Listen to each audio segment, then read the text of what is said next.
Mais donc ça veut dire que pourquoi est-ce que pour toutes les civilisations anciennes et tout ça, même leurs blocs là, qui posent de façon complètement, on ne comprend toujours pas comment ils ont fait pour poser des blocs de tonnes, je sais pas moi, de centaines de tonnes, de façon si parfaite les uns aux autres. Ils avaient peut-être des technologies avancées pour le faire, mais on ne les trouvera pas parce qu'en fait, comme eux ont disparu, leurs idées, leur cerveau et tout ça ont disparu de la réalité s'adapte.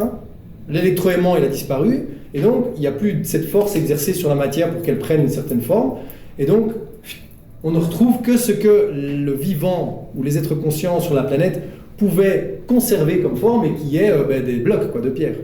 Et ça va, le vivant, il sait conserver des blocs de pierre. Mais donc, qu'est-ce que ça veut dire aussi? Ça veut dire que c'est comme si, à la base, la Terre, elle ressemble à quoi?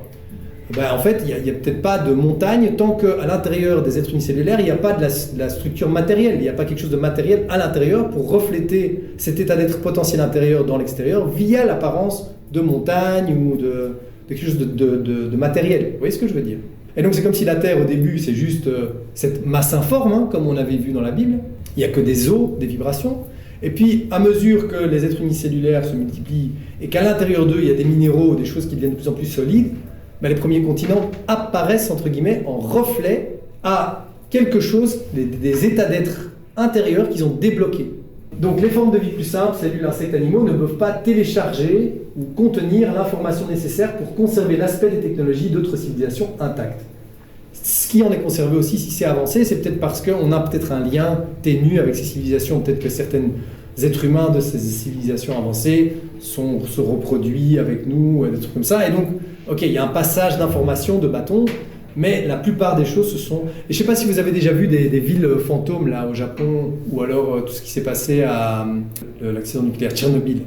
En fait, la nature, elle reprend très très vite ses droits dès que l'humain il n'est plus là, très très très vite. En Japon, il y a des parcs d'attractions qui sont complètement... qui ont été...